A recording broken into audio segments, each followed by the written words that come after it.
What's going on, boys? Back at it with another video, another trade recap. This is my first trades this entire week. I haven't taken anything besides that. And yeah, let's just get right into it. I was really fucking pissed off with the trades that I took today because they lost. Boom, this one already got stopped out.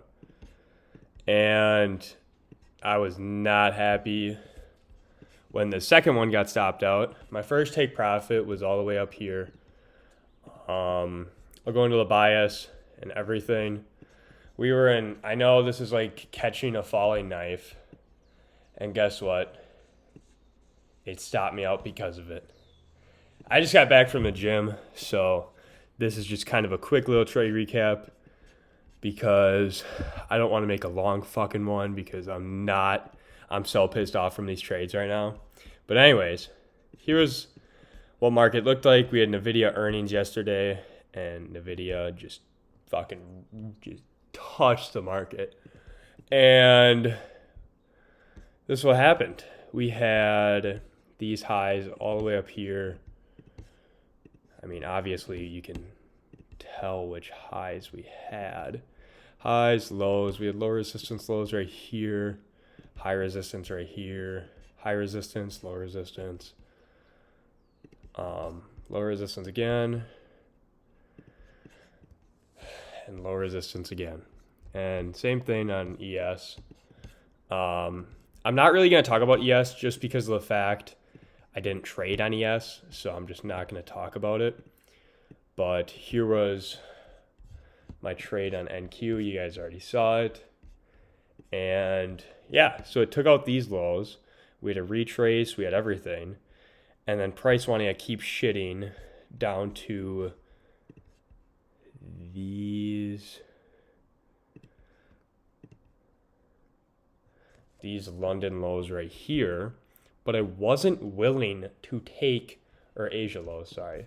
I wasn't willing to take a trade off these Asia lows on ES because NQ already took them out. And you're probably thinking, why the fuck didn't you take this trade? It was super easy. And you're completely right, it was. But I just wasn't that confident in London lows getting taken out. And usually, if you look at my trade recaps way in the past, I used to trade London lows, London highs, and Asia lows, Asia highs all the fucking time. And recently, I've been going more towards higher time frame draws and extremely high time frame draws. And like I said, today just was not it for me. And I like I said, I got pissed off because right here, NQ already took out Asia lows right at 8:49. We had news drop at 9 o'clock. It was pending home sales. And this could have been your simple entry for taking it down to Asia lows. 1.6 risk to reward ratio, great risk to reward. You would have won in 3 minutes. And I didn't take that trade because I wasn't that confident in those lows getting taken out. And like I said, my trading has been a lot more high time frame and low time frame stuff.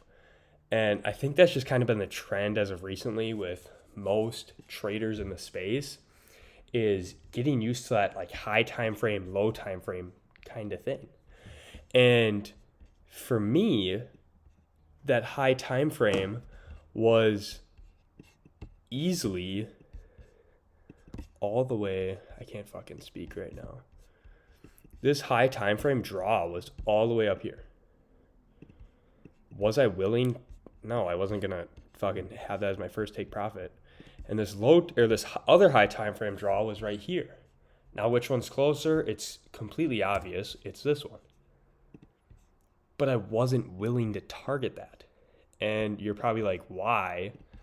Because I was needing price to hit low time frame resistance to go down to a high time frame.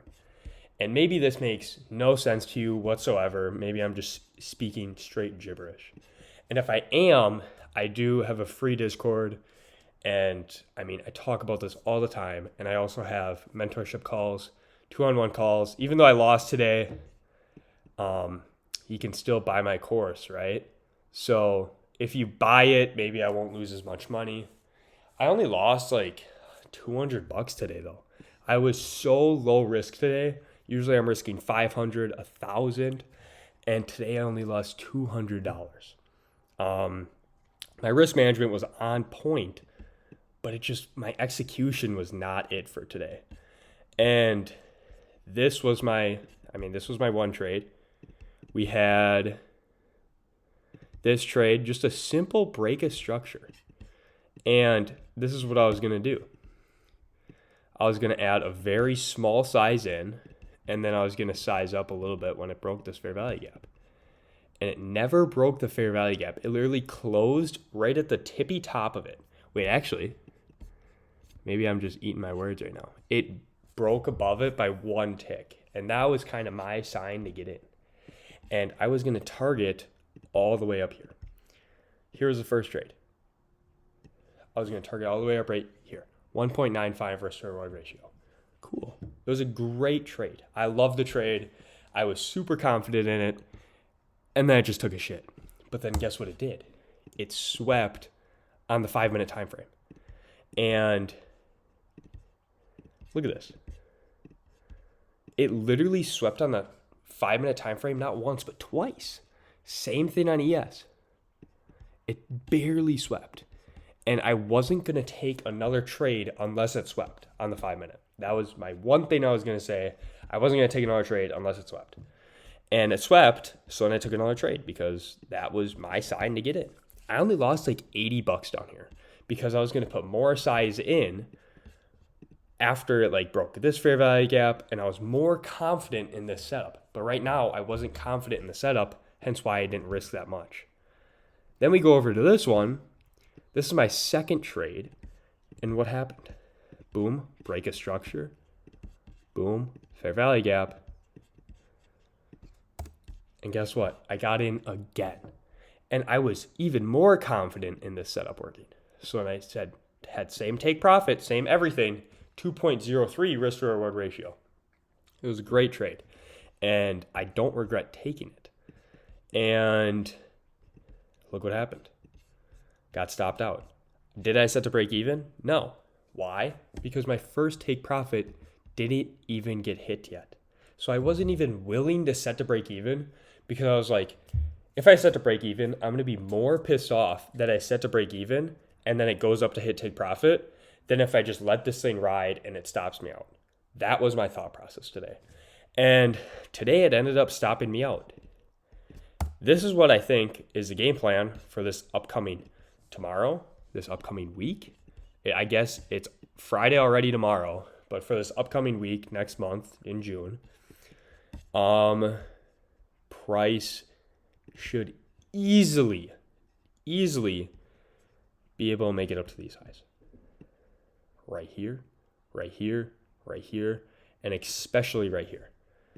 And since it took out this high time frame drawn liquidity, it is so going to go up all the way to right here. Obviously, it's going to have retracements, but guess what? I'm going to be on that move when it goes all the way up. Maybe it's going to happen tomorrow. Maybe it's going to happen next week, but it's going to happen. And if it's during New York session market open, I'm getting it. And hopefully you guys watching this will do the same exact thing because it is probably going to be easiest drawn liquidity you will ever see when you're trading. And yeah, that's all I got for you guys. I don't know what else to say. I said a lot today. I said a lot more than I thought. I was just kind of rambling.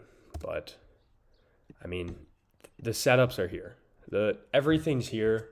It's just price being able to do that. And today I managed my risk properly. I risked way less than what I should have, but I wasn't mad about it because the setups I had today were not good. So in turn, what did I do? I risk less. But yeah, that's all I got for you guys. If you guys do want to join my Discord, it's completely free. There's no signups. There's no anything. You don't have to give me your email. You don't have to do any of that. It's in this description. And if you do want to do 2-on-1 coaching calls, they're in the description as well. Obviously, I'm going to shout it out. I'm not trying to be some guru, but if you guys do need help with your trading, I am here to help. And along with J2J, we are both willing to help and very eager to help anyone that, needs it with their trading. So if you guys need it, link in the description. But yeah, that's all I got for you guys today. Peace.